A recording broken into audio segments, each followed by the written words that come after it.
Assalamualaikum warahmatullahi wabarakatuh. Apa kabar semuanya? Semoga semuanya dalam keadaan sehat dan tetap semangat untuk belajar. Bersama Miss Soraya, pada kesempatan kali ini kita akan review penilaian akhir tahun Ilmu Pengetahuan Sosial kelas 7.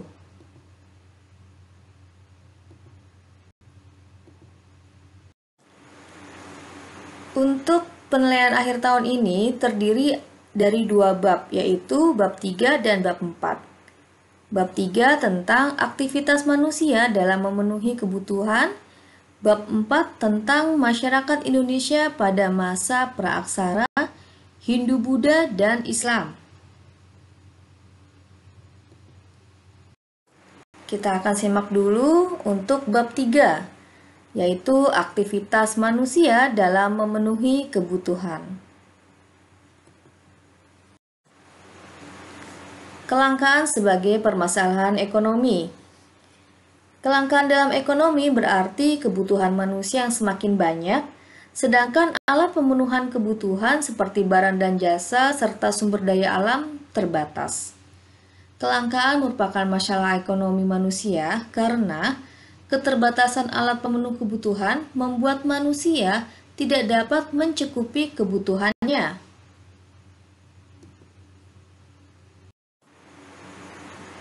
Tindakan ekonomi.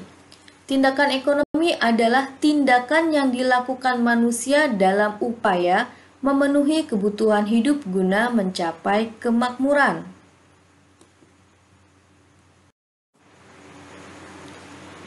Motif ekonomi. Motif ekonomi adalah alasan yang mendorong seseorang untuk melakukan tindakan ekonomi. Motif ekonomi terdiri dari motif untuk memenuhi kebutuhan, motif untuk berbuat sosial atau menolong orang lain, motif untuk mendapatkan penghargaan, dan motif untuk memperoleh kekuasaan.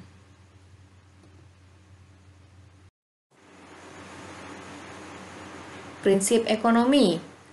Prinsip ekonomi dapat didefinisikan sebagai berikut. Yang pertama, usaha untuk mendapatkan hasil tertentu dengan pengorbanan sekecil mungkin. Yang kedua, dasar berpikir manusia yang digunakan untuk melakukan tindakan ekonomi. 3. Berusaha dengan alat yang tersedia untuk mendapatkan hasil yang maksimal. Dan yang keempat, dengan pengorbanan yang kita keluarkan untuk memperoleh hasil sesuai yang diharapkan. Ciri-ciri prinsip ekonomi adalah mengutamakan kebutuhan yang sifatnya lebih penting dan mendesak, bersikap hemat dan tidak boros dalam tindakannya, melakukan tindakan ekonomi dengan pertimbangan yang matang, dan mempertimbangkan keuntungan dan kerugian dari setiap tindakan ekonomi yang dilakukannya. Selanjutnya kita akan membahas tentang kegiatan ekonomi. Kegiatan ekonomi terdiri dari kegiatan produksi. Kegiatan produksi adalah kegiatan menghasilkan barang atau jasa atau kegiatan menambah nilai guna barang atau jasa. Kegiatan distribusi adalah kegiatan untuk menyalurkan barang atau jasa dari produsen ke konsumen. Kegiatan konsumsi adalah setiap kegiatan memakai, menggunakan, atau menghabiskan kegunaan setiap barang, baik secara berangsur-angsur maupun sekaligus habis.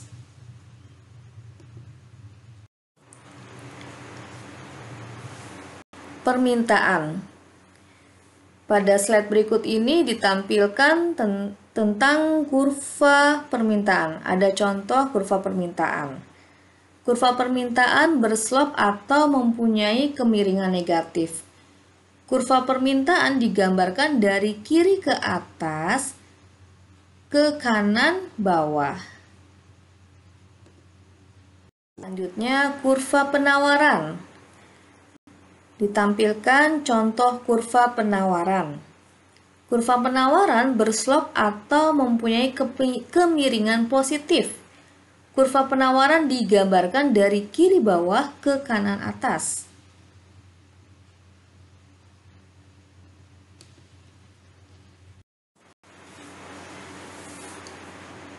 Pasar. Pasar adalah tempat bertransaksi jual beli baik langsung maupun tidak langsung.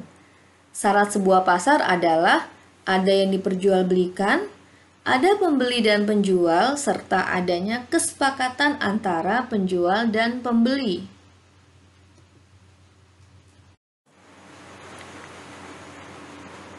Pasar mempunyai fungsi utama sebagai berikut. Yang pertama, pasar sebagai sarana distribusi. Pasar sebagai sarana distribusi berfungsi memperlancar proses penyaluran barang atau jasa dari produsen ke konsumen. Dengan adanya pasar, produsen dapat berhubungan baik secara langsung maupun tidak langsung untuk menawarkan hasil produksinya kepada konsumen. Pasar dikatakan berfungsi baik jika kegiatan distribusi barang dan jasa dari produsen ke konsumen berjalan lancar. Sebaliknya, pasar dikatakan tidak berfungsi baik jika kegiatan distribusi seringkali macet. Fungsi pasar yang kedua adalah pasar sebagai pembentuk harga. Pasar merupakan tempat pertemuan antara penjual dan pembeli. Di pasar tersebut, penjual menawarkan barang atau jasa kepada pembeli. Pembeli membutuhkan barang atau jasa akan berusaha menawar harga dari barang atau jasa tersebut, sehingga terjadilah tawar-menawar antara kedua belah pihak. Setelah terjadi kesepakatan, terbentuklah harga. Dengan demikian, pasar berfungsi sebagai pembentuk harga. Fungsi pasar yang ketiga adalah pasar sebagai sarana promosi. Pasar sebagai sarana promosi artinya pasar menjadi tempat memperkenalkan dan menginformasikan suatu barang atau jasa tentang manfaat dan keunggulan pada konsumen. Promosi dilakukan untuk menarik minat pembeli terhadap barang atau jasa yang diperkenalkan.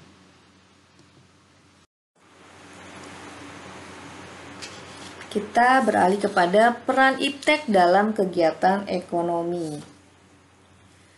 Perkembangan iptek merupakan dampak berkembangnya kegiatan manusia dalam memenuhi kebutuhan. Bertambahnya kebutuhan manusia menuntut ketersediaan alat pemenuhan kebutuhan yang semakin cepat dan bervariasi.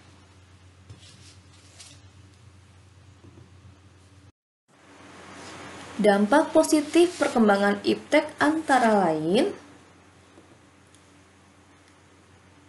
memperluas pasar penjualan produk, mempermudah transaksi perdagangan, dan mempermudah untuk memperluas informasi. Selain dampak positif, perkembangan iptek juga mempunyai dampak negatif antara lain menyebabkan kerusakan, mempengaruhi pola pikir masyarakat, dan menyebabkan polusi. Kita akan membahas bab 4, Masyarakat Indonesia pada masa praaksara Hindu-Buddha dan Islam.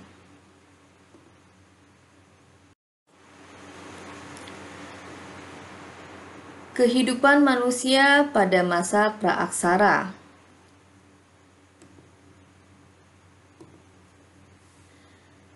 Zaman praaksara terbagi dalam dua periodisasi zaman, yaitu zaman batu dan zaman logam. Zaman batu terdiri dari zaman batu tua atau Paleolitikum. Pada zaman ini, alat-alat budaya yang ditemukan terbuat dari batu sesuatu yang dibuat dengan sangat kasar serta sederhana.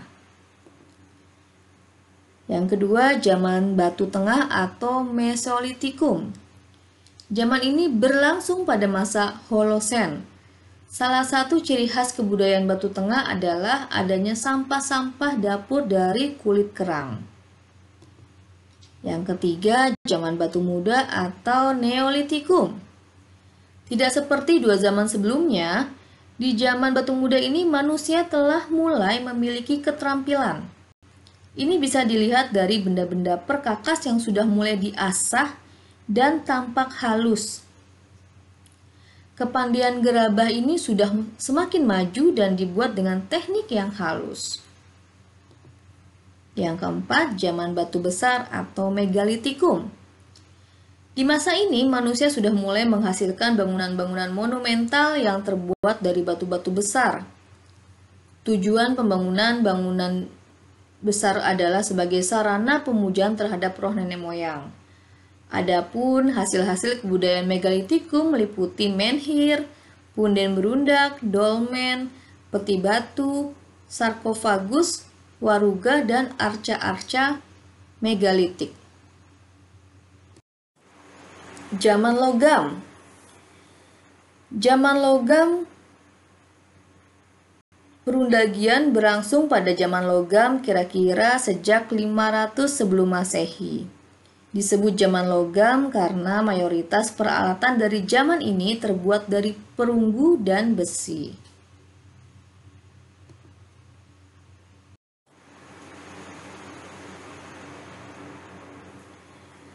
Nilai-nilai budaya pada masa praaksara di Indonesia. Dalam kehidupan manusia pada masa praaksara, terdapat nilai-nilai budaya dan tradisi yang masih terlihat dalam kehidupan masyarakat Indonesia hingga saat ini. Nilai-nilai budaya tersebut antara lain adalah nilai religius, nilai gotong royong, nilai musyawarah, nilai keadilan, tradisi bercocok tanam, dan tradisi bahari atau pelayaran.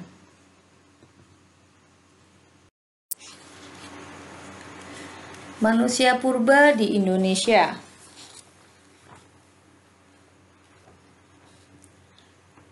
Di berbagai belahan bumi telah ditemukan beberapa fosil manusia purba. Tapi ada yang spesial loh untuk negara Indonesia. Ternyata di Indonesia sudah ditemukan 8 macam fosil manusia purba. Dari 8 fosil ini memiliki masing-masing penamaan dan ciri khas tersendiri. Kita bahas satu persatu ya. Yang pertama adalah Meganthropus paleojavanicus, yang artinya manusia besar tertua dari Jawa. Diambil dari kata mega yang artinya besar, anthropus yang artinya manusia, paleo yang artinya tua, dan javanicus yang artinya Java.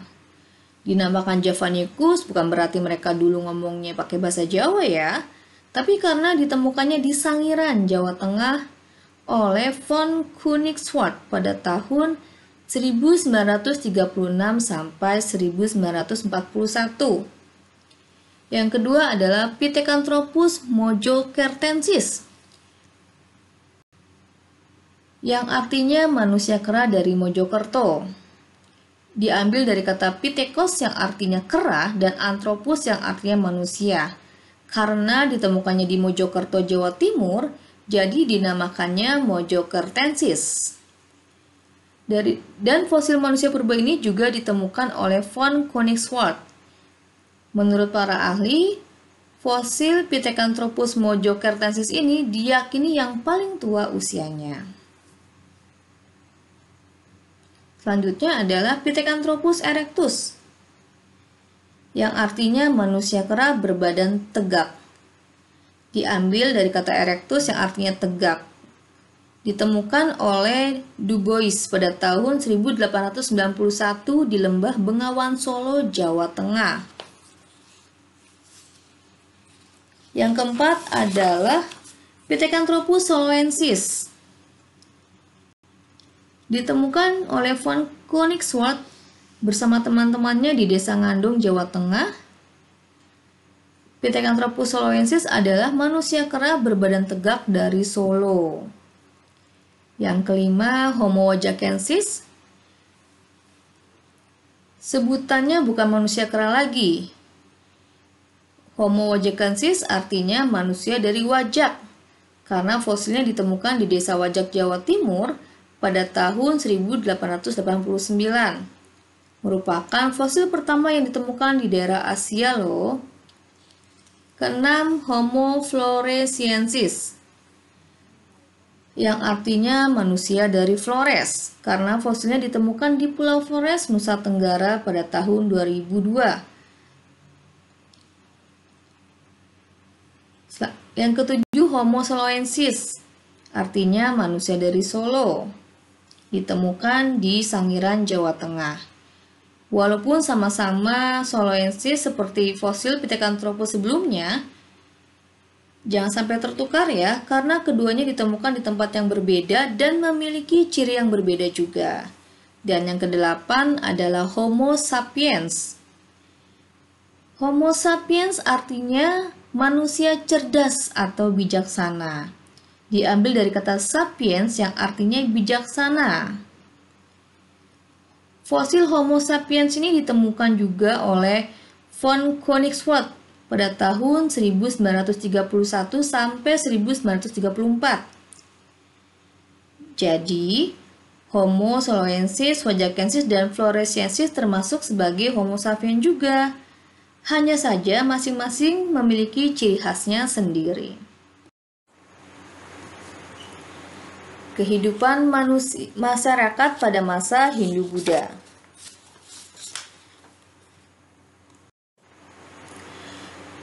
Teori masuknya agama Hindu-Buddha di Indonesia.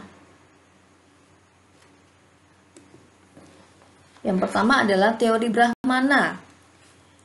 Teori ini mengemukakan bahwa kaum Brahmana diundang datang ke Nusantara karena ketertarikan raja-raja yang berkuasa dengan ajaran agama Hindu dan Buddha. Selanjutnya adalah teori Waisa, menyebutkan bahwa para pedagang yang beragama Hindu dan Buddha adalah penyebar utama agama di Nusantara, karena perdagangan pada zaman dahulu menggunakan jalur laut dan bergantung pada angin.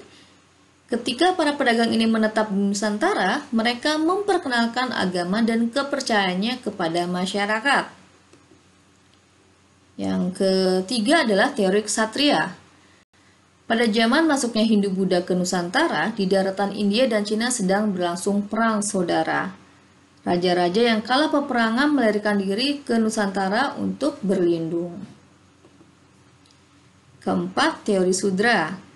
Para budak dari India dan Cina datang ke Nusantara karena dibawa oleh pemiliknya atau karena mencari kehidupan yang lebih baik. Pada saat mereka menetap di Nusantara, mereka berasimilasi dan berakulturasi dengan penduduk sekitar.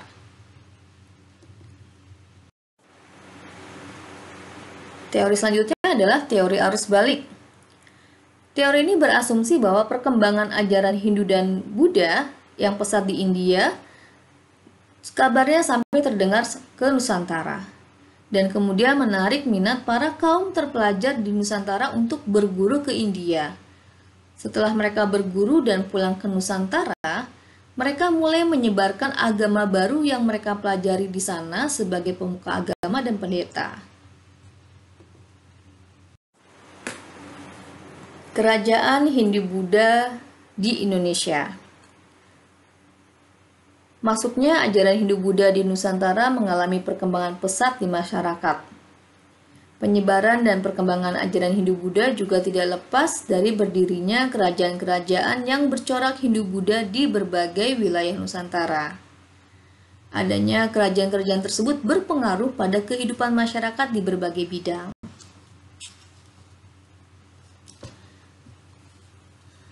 Berikut ini beberapa contoh kerajaan Hindu-Buddha di Indonesia, antara lain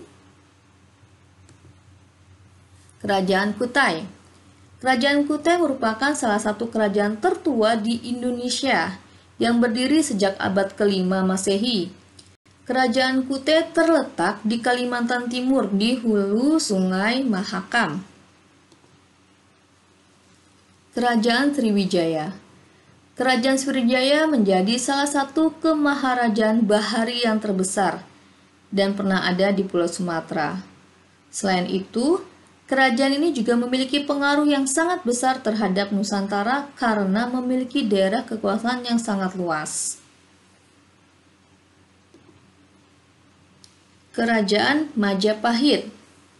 Kerajaan Majapahit adalah kerajaan Hindu-Buddha terakhir yang menguasai Nusantara dan dianggap sebagai kerajaan terbesar dalam sejarah Indonesia. Kerajaan Singasari. Kerajaan Singasari berada di wilayah Singasari, Malang, Jawa Timur.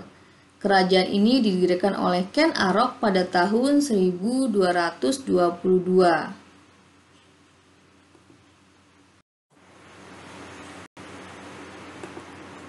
Selanjutnya adalah Kerajaan Tarumanegara.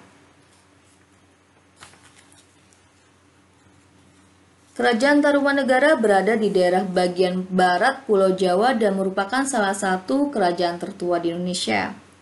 Bukti adanya Kerajaan Tarumanegara ditunjukkan oleh banyaknya artefak yang ditemukan di sekitar lokasi kerajaan. Dari peninggalan sejarah tersebut disebutkan bahwa kerajaan beragama Hindu aliran Wisnu. Kerajaan Mataram.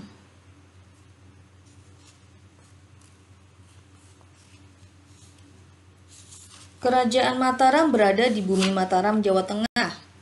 Kerajaan Mataram kuno pernah berada di bawah kekuasaan 3 wangsa, yakni Wangsa Sanjaya, Wangsa Sailendra, dan Wangsa Isana. Raja pertama yang memimpin Kerajaan Mataram kuno adalah Raja Sanjaya, yang merupakan putra raja yang besar dan berkeyakinan Hindu Siwa yang kuat. Kerajaan Pajajaran. Dan Kerajaan Kediri.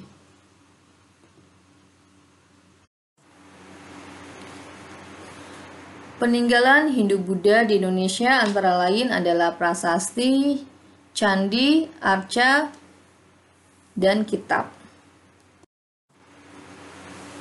Kehidupan manusia pada masa Islam. Teori masuknya agama Islam di Indonesia. Yang pertama adalah teori Gujarat. Pendapat tentang teori masuknya Islam ke Indonesia yang pertama datang dari teori Gujarat. Dalam teori ini diceritakan Islam masuk ke Nusantara pada abad ke-13 Masehi dari pedagang India Muslim. Hubungan dagang Indonesia dan India telah lama terjalin, kemudian inskripsi tertua tentang Islam terdapat di Sumatera memberikan gambaran hubungan antara Sumatera dan Gujarat. Selain itu, ada teori Gujarat dari Mokyut di mana ia mengatakan bahwa agama Islam di tanah air berasal dari Gujarat berdasarkan bukti peninggalan artefak berupa batu nisan di Pasai, kawasan Sumatera Utara. Teori yang kedua adalah teori Mekah. Dalam teori masuknya Islam ke Indonesia diterangkan bahwa Arab Saudi memegang peranan yang sangat besar. Menurut Hamka, bangsa Arab pertama kali ke Indonesia membawa agama Islam dan diikuti Persia dan Gujarat. Hal ini dibuktikan setelah wafatnya Rasulullah SAW pada tahun 632 Masehi, di mana kepemimpinan Islam dipegang oleh para khalifah. Teori Persia. Pencetus teori Persia adalah Joyodiningrat yang berpendapat bahwa masuknya Islam ke Indonesia dan berkembang berasal dari Persia yang singgah ke Gujarat yang terjadi sekitar abad ke-13. Pandangan teori ini berbeda dengan teori Gujarat dan Mekah. Dalam teori ini lebih memutuskan kepada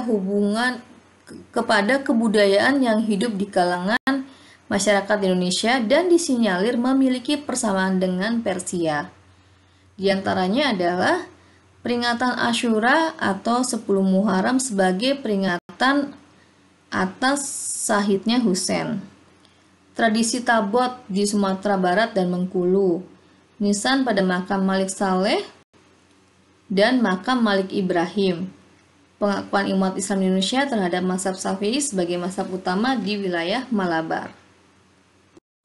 Nah, demikian tadi review penilaian akhir tahun mata pelajaran Ilmu Pengetahuan Sosial kelas 7. Semoga mudah dipahami dan bermanfaat. Wassalamualaikum warahmatullahi wabarakatuh.